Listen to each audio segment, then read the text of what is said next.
side plank, Vasisthasana. All right. So, in this pose, this is going to be a very, very good core strengthening pose. And I also find it to be a really important pose for arm balancing because there's going to be a lot of strength through the arm. Now, first things first, who is this pose maybe not good for? The full version. Wrist pain, shoulder pain. Okay? I'm going to show you ways to make it safer and also modifications. Let me show you the full pose first.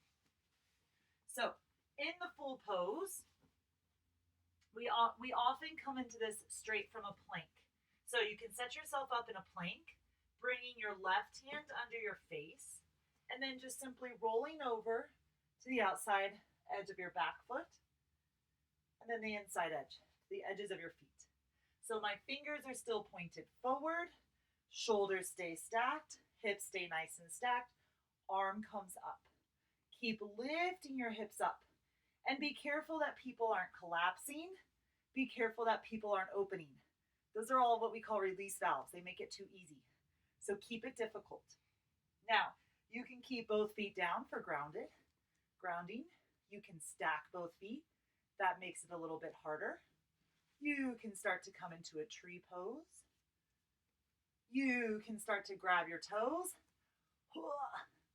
Hold. And then maybe start to extend up. So those are all ways that you can advance the pose. All right. Now let's talk a little bit about the wrist and the shoulder. Let's talk about the shoulder first. So this pose is obviously a lot of pressure and strength for your arm and your shoulder. And I often see people kind of hunched or sinking into their shoulder here. So this is me sinking down, not good for the joint. Find strength and push away from the mat. So you're really finding lots of strength here through the side abs as you lift your hips and you push away. If you always sink into your shoulder, over time, your shoulder will start to hurt. So find the strength and actively push up, reaching your top arm up. Now, I have seen poses like this before. I'm mixed on these. They feel really good for my shoulder. Very challenging arm or very challenging movement. They feel okay for my shoulder, but I have heard people tell me that often it does start to bother their shoulder, especially if you're really rotating. You don't want to rotate too much through your shoulder while it's so grounded. So this would be maybe quite a bit for the shoulder. Whew. Versus just down and up where I'm not rotating as much. So I'm kind of torn on those. I like doing them for myself, but not all my students. A lot of my students talk about some discomfort. Now, the wrist, really difficult on the wrist to hold that.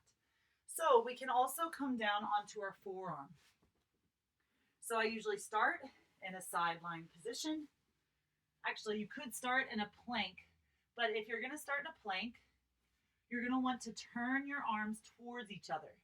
Okay, so like you're clasping opposite elbows, and then start to roll over onto your side.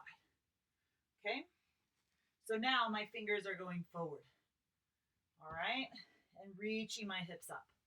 Much easier on the shoulder, but again, people can get really lazy here. So make sure that they lift their hips up, stacking everything. You can also drop the bottom knee here and hold here. This is a nice version. Even here.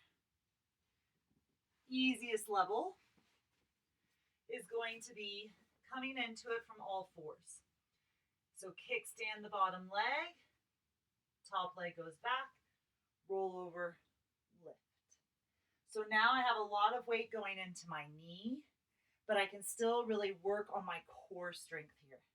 And maybe I want to start lifting my top leg up, squeezing my butt cheek, and finding the strength there through the core.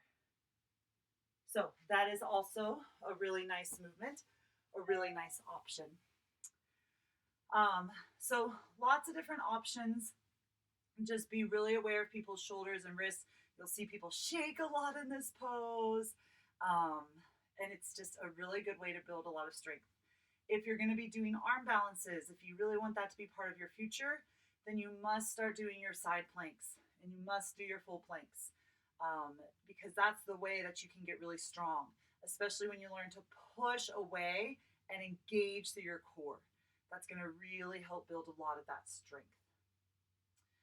In this pose, lots of spiritual things you can talk about, such as, sometimes when life gets difficult, how can you, and you feel like you're shaking and you're trembling and you don't know what to do, how can you come back to your breath? How can you come back to that center place and find stillness? Let people notice, are you breathing here? Often when life gets really tough, we want to stop breathing. We think holding our breath, it's just a natural response. So, how can we take those slow and steady inhales and exhales and just notice how that helps you find the strength and the steadiness within the pose? What's happening in your mind as you hold this pose? What are you telling yourself? How can you come back to steadiness and stillness in your mind? So, I like to bring some of those things in. I hold this pose for maybe 30 seconds to a minute on each side, just as a way to really build that strength in the arms, in the core, in the whole body. And then also build that resiliency that we all need.